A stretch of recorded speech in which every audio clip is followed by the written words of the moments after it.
میں حضرت مولانا نے اپنے دل کو دل بنایا تھا، وہ مشائخ کے یہاں گئے اور نیاز مندانہ گئے، چھوٹے بن کر گئے، انہوں نے وہاں تربیتیں حاصل کی۔ حضرت الیاس صاحب رحمۃ اللہ علیہ، حضرت احمد علی صاحب لاہوری رحمۃ اللہ علیہ، حضرت عبد القادر رائے پوری رحمۃ اللہ علیہ، حضرت شیخ الحدیث محمد زکریا کاندوی رحمۃ اللہ علیہ، حضرت حسین احمد مدنی رحمۃ اللہ علیہ، اور پھر حضرت شفری تھانوی رحمۃ اللہ علیہ، حضرت شاہ وسیع اللہ صاحب رحمۃ اللہ علیہ، حضرت تمام مشائخ کیا گئے۔ اور وہاں کس طرح گئے؟ نیاز مندانہ گئے، کبھی بڑے بن کر نہیں گئے، اور ہمیشہ مولانا نے مشورے کیے۔ مولانا کی بڑی خصوصیت یہ ہے کہ غیر مشورے کے مولانا نے کبھی کوئی بڑا کام نہیں کیا، اور اگر کبھی روکا گیا، حضرت مولانا کو بعض مرتبہ حضرت رائے پوری رحمۃ اللہ علیہ نے ایسے مرحلے پر روکا کہ دوسرا ہوتا تو تعویل کرتا، لیکن حضرت مولانا نے جب انہوں نے روکا، حضرت مولانا نے فرمایا ٹھیک ہے، آپ جیسا فرمائیں میں اس کے لیے تیار ہوں۔ اس کے لیے میں صرف ایک واقعہ سناتا ہوں جس سے حضرت مولانا رحمۃ اللہ علیہ کا مزاج ظاہر ہوتا ہے۔ یہ پہلے حج کے بعد دوسرے حج کی پیشکش ہوئی،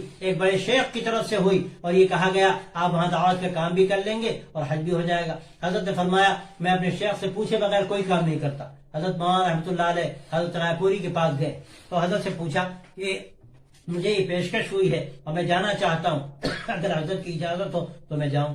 حضرت نے فرمایا اگر میں آپ کو روک دوں تو آپ پر اثر تو نہیں پڑے گا، یہ ایک امتحان تھا۔ حضرت نے فرمایا کہ نہیں، الحمدللہ آپ جیسا فرمائیں۔ حضرت فرماتے تھے کہ الحمدللہ میرا دل پوری طرح مطمئن تھا کہ حضرت جو فرمائیں گے وہی بات صحیح ہے۔ چنانچہ حضرت نے یہ فرمایا کہ ٹھیک ہے آپ مت جائیے۔ حضرت کو پورا شرح صدر ہوا، اور اس کے بعد دوسرے سال حضرت رائے پوری رحمۃ اللہ علیہ نے سفر کیا حج کا، اور حضرت سے کہا آپ میرے ساتھ چلیں گے۔ گویا کہ بات ماننے کا یہ صلہ دیا۔ حضرت وہاں کا یہ طریقہ سب کے ساتھ رہا، بات ماننے کا، اور جو مشورہ، جو کوئی اہم کام کرنا ہے اس کا مشورہ لینے کا اور پھر مشورہ ماننے کا، یہ بڑی اہم خصوصیت تھی حضرت مولانا رحمۃ اللہ علیہ کی۔ عجیب بات ہے کہ جب سب بڑے ختم ہو گئے، میں نے خود دیکھا حضرت مولانا کے آخری 10 سالوں میں میں حضرت سے بہت قریب رہا، سفروں میں بھی اور حضر میں بعض مرتبہ انتہائی قریب رہا۔ میں نے دیکھا کوئی بڑا مسئلہ ہوتا، حضرت مولانا رابع صاحب کو بلاتے تھے اور حضرت رابع صاحب سے کہتے تھے یہ فلاں مسئلہ ہے، تمہاری کیا رائے؟ اور یہاں تک بعض مرتبہ میں نے دیکھا کہ حضرت کی کوئی رائے ہوئی، حضرت رابع صاحب نے ادباً فرمایا کہ مامو جی اگر یہ فلاں چیز اختیار کی جائے شاید زیادہ مناسب ہو، حضرت نے رائے بدل دی۔ یہ آخری درجے کی بات ہے،